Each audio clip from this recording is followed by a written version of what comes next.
Last week we spoke about how to prepare your reader for the big emotional climactic scene in your story. But today what we're going to do is talk about how to get your reader to connect with your characters. So join me.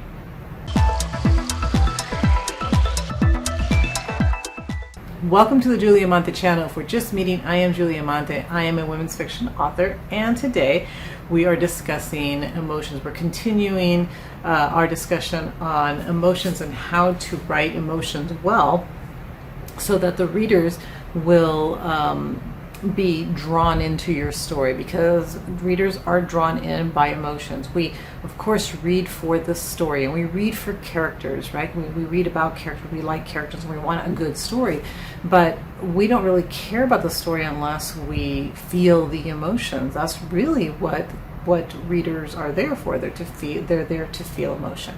So the most important way that the reader is going to feel the emotion is if they care about your character, if they're bonding with your character. Okay, that doesn't mean that they have to like the character. So they can like the character, and so a lot of times you'll hear, maybe you've gotten if you've submitted your work for critiques or to a contest or something like that, maybe somebody wrote, well, I can't relate to the character, or I don't feel, bonded with the character. What other things might people say? I can't relate to them, or I don't connect with them. And that is because you haven't set up the emotional bond. Or maybe they might say, like, the reader's not likable. Now, again, by likable, it doesn't mean that the character has to be this wonderful person, because you might be writing a villain, and the villain can be likable in his or her own way, right? So you can create such a great villain that the villain is likable. You don't want the villain to succeed in doing the bad stuff that the villain is doing, but you like the character because the character is good at doing what he's doing. He's really challenging the hero, and that's a good thing for a novel, right? So how do we do that then? How do we make our character likable and make the reader want to experience the emotions that the character is feeling? And there's a number of ways of doing this. We bond with people. So think about people in real life. Like, who do you really like, or who do you feel comfortable being, having a relationship, being friends with? And it's a number of things, right? So the person could be maybe really funny, and so you're attracted to that sort of humorous person and humorous personality that person has, and so you want to be around them because they're just kind of a funny person. The other way is that maybe the person is just very kind, very sweet, and that's a nice person to be around, right? Because the person makes you feel good. They're you know that they're going to be doing nice things. They're just likable in that way. They're just kind.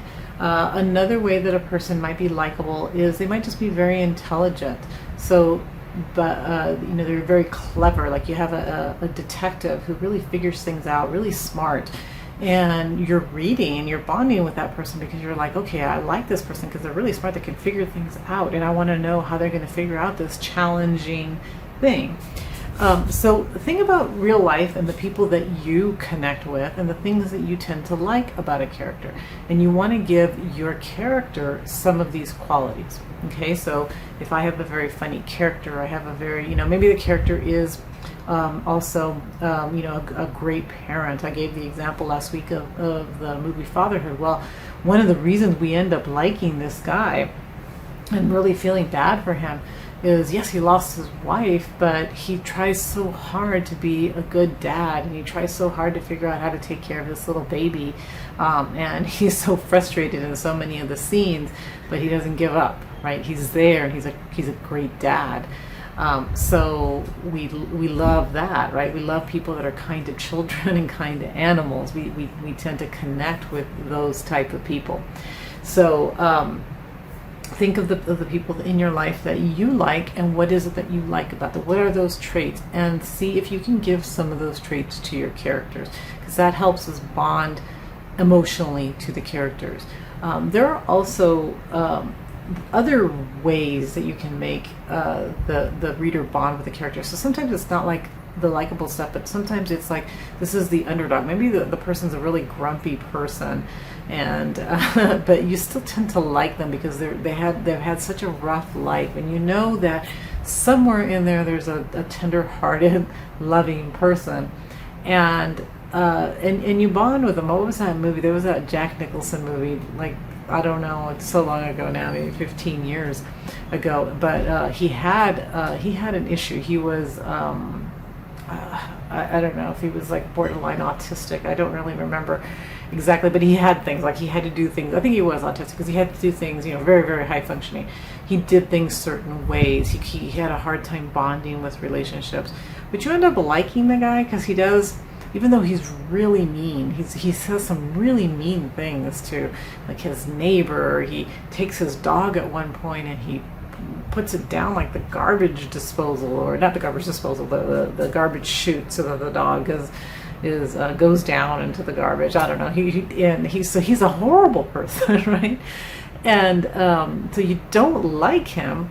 But as the movie progresses, you start to like him because he ends up doing things, kind of fighting that nature that he has. He ends up having to, the neighbor gets beat up, and he ends up taking his dog and taking care of him for his neighbor. Actually, falls in love with the dog, and with the love interest, which is, she's a waitress who, again, he likes her, but he's not very unkind. He says unkind things to her because he doesn't have he doesn't have a filter. So anyhow, you end up really liking this guy and rooting for this guy because you want him to get better. You want him to learn how to have a connection with somebody, with another human being, and do nice things. So you kind of feel bad for him, but you're also rooting for him. Okay, so it's those kind of characters sometimes too. So if you don't have to have that perfect character, as long as that imperfect character is trying to do the right thing, trying to do things that are good, right, and loving, that we can care about. And then we're going to care about his emotional journey or her emotional journey. We care about this horrible person that Jack Nicholson plays because we we want him to become like a regular person. We know that he has these challenges, and that he kind of can't help it in a way. But we like him and we're rooting for him because we want him to be successful and have this. So the emotions when he gets like rejected from the girl because he does something dumb, we feel bad for him, right? Because we think he's been trying to earn his way back in, but he doesn't quite get it.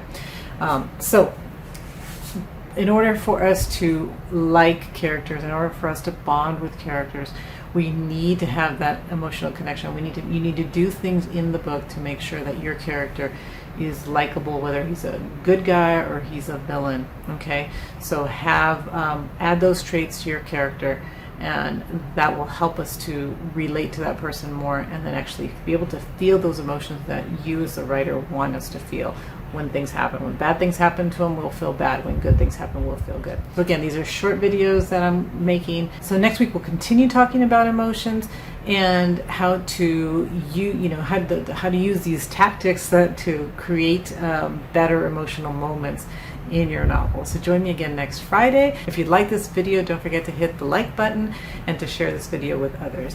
And I'll see you again next week.